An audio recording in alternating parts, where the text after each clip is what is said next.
Good morning students, welcome back to the e-learning platform of the GS College of Commerce Wardha. आज हम लोग जो हैं बिजनेस इकोनॉमिक्स व्यवसायिक अर्थशास्त्र का चौथा यूनिट स्टार्ट कर रहे हैं। चौथा यूनिट जो है इसमें मुख्य रूप से 3 चैप्टर्स हैं।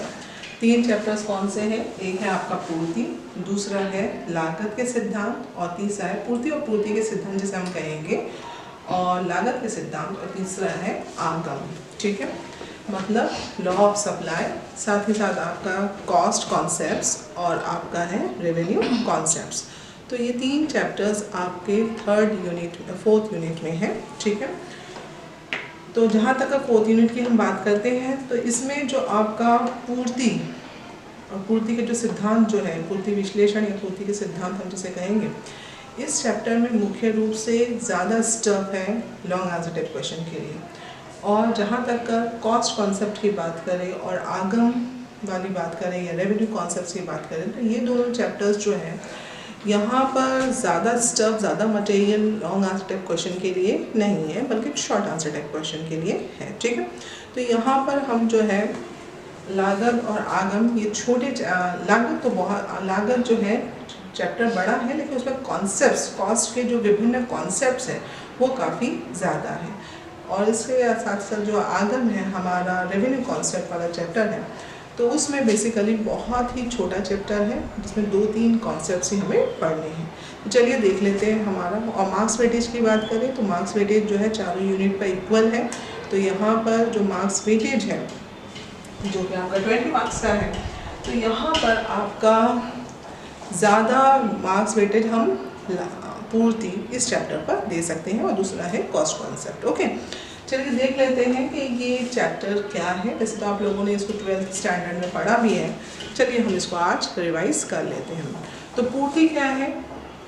पूर्ति बेसिकली क्या है कि एक जो उत्पादक है और या फिर एक जो विक्रेता है वो बाज़ार में कितनी वस्तु बेच रहा है। ठीक है, कितनी वस्तु बेचने के लिए ला रहा है। ठीक है, एक विशेष समय अवधि पर, एक विशेष कीमत पर।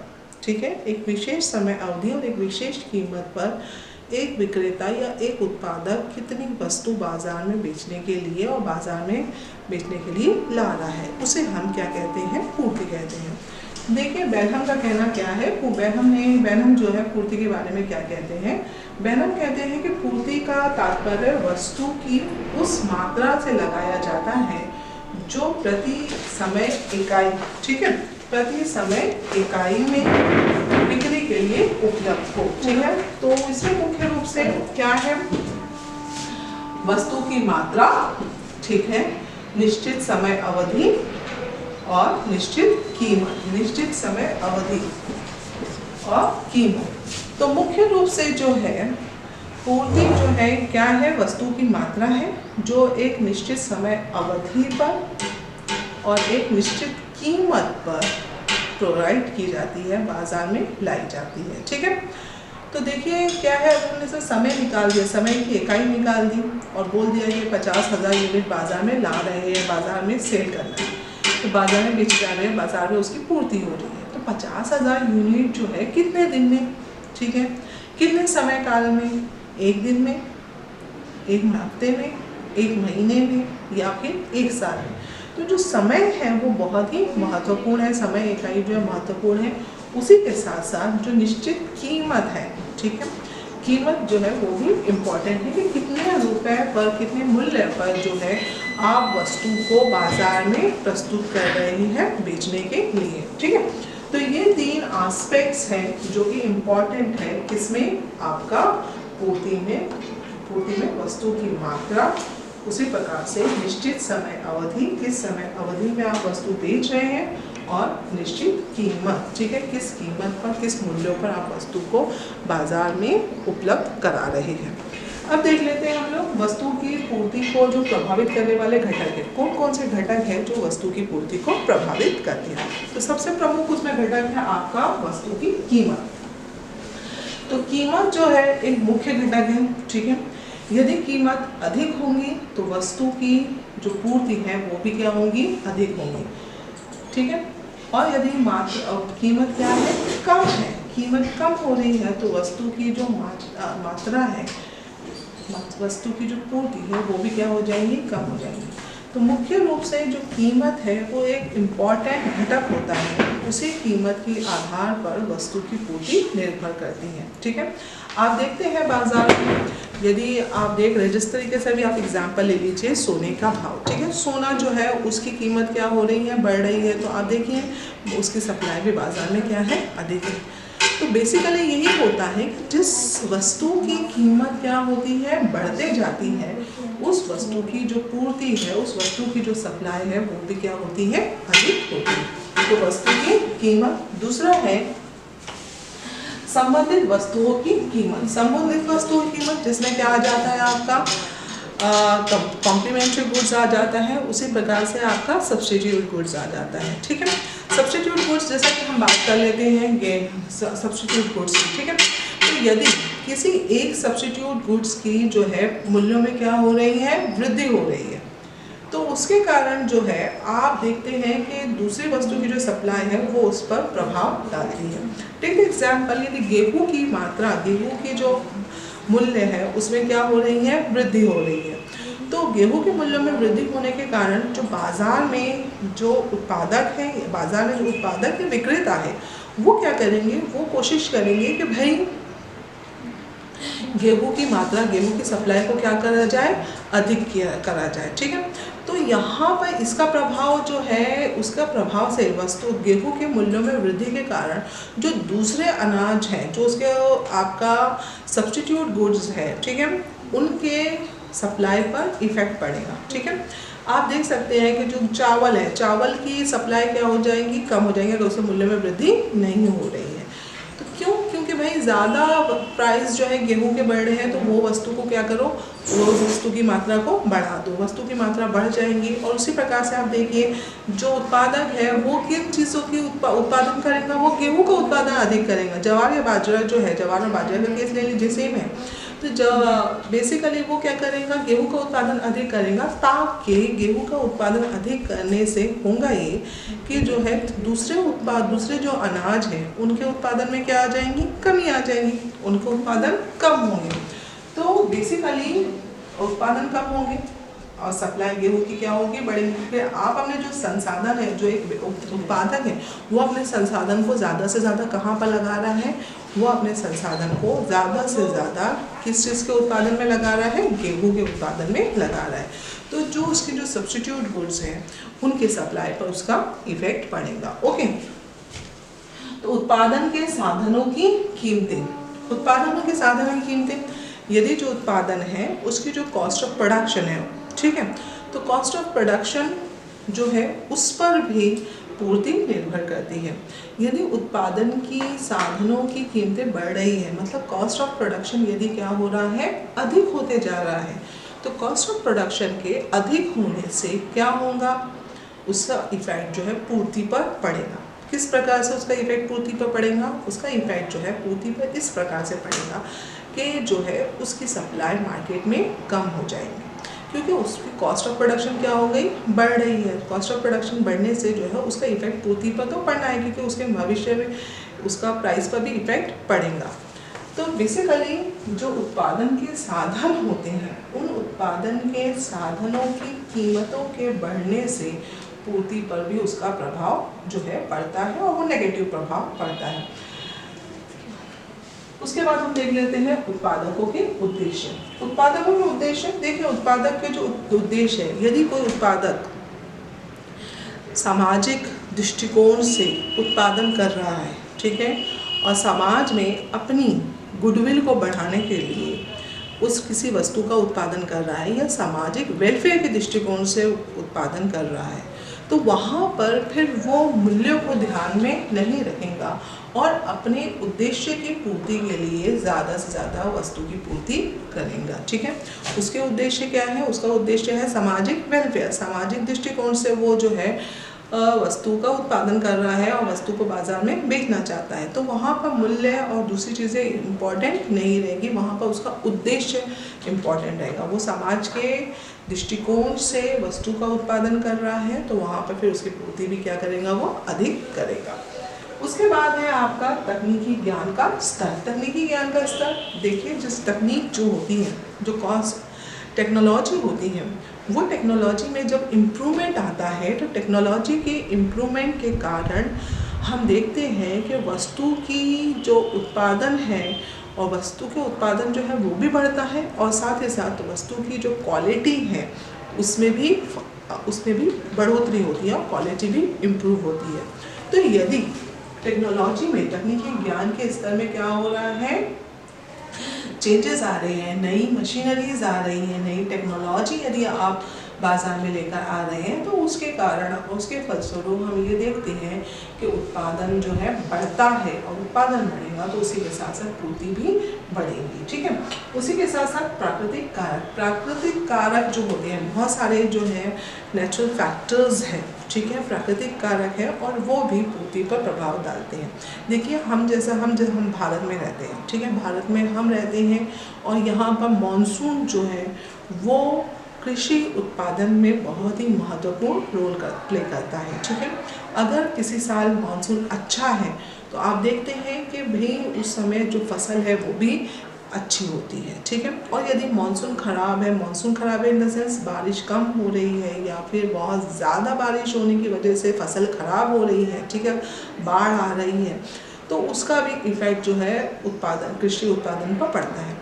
तो अगर बारिश कम हो रही है, अकाल की परिस्थिति है, तो आप देखेंगे कृषि उत्पादन क्या होगा, कम हो जाएगा। कृषि उत्पादन कम हो जाएगा तो उसी के कारण जो उसकी सप्लाई है, उसकी जो पूर्ति है बाज़ार में, वो भी कम हो जाएगी। ठीक है, मूल्य बढ़ेंगे, पूर्ति कम होंगी, तो फिर बाद में आप देखेंगे भाई जो डिमांड और सप्लाई का इक्विलिब्रियम है वो रीच नहीं हो रहा, और as a result of that हम देखते हैं कि उसके प्राइस बढ़ेंगे, फिर उसके बाद जो है उसका इफेक्ट आपको सप्लाई पर भी देखने को मिलेगा।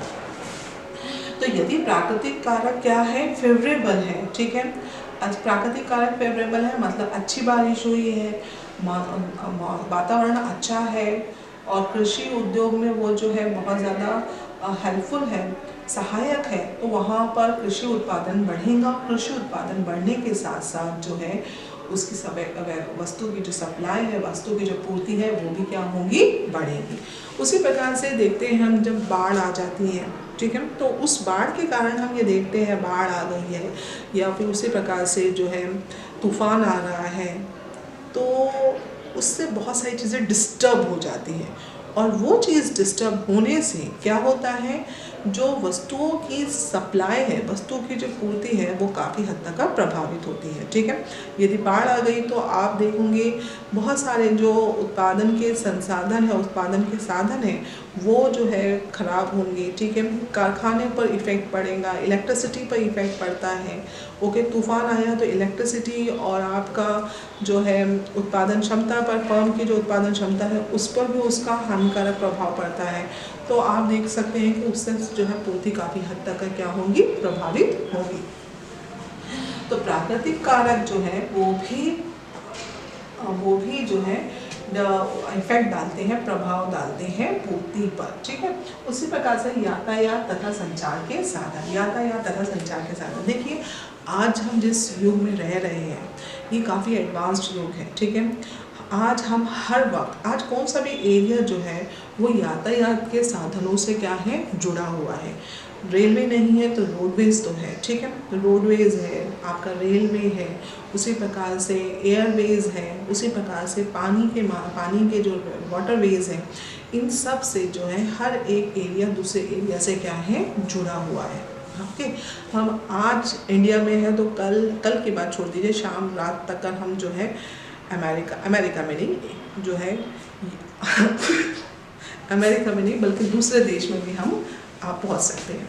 तो बेसिकली बात यही है कि भाई जो यातायात के साधन है, यातायात के साधनों के कारण हम जो है एक जगह से दूसरी जगह आराम से पहुंच सकते हैं। तो यातायात के साधनों के कारण जब हम एक जगह से दूसरी जगह पहुंच सकते हैं, तो उसी के साथ साथ जो है जो वस्तुएं हैं, वो वस्तुएं भी जो है एक जगह से दूसरी जगह आराम से पहुंच सकती हैं।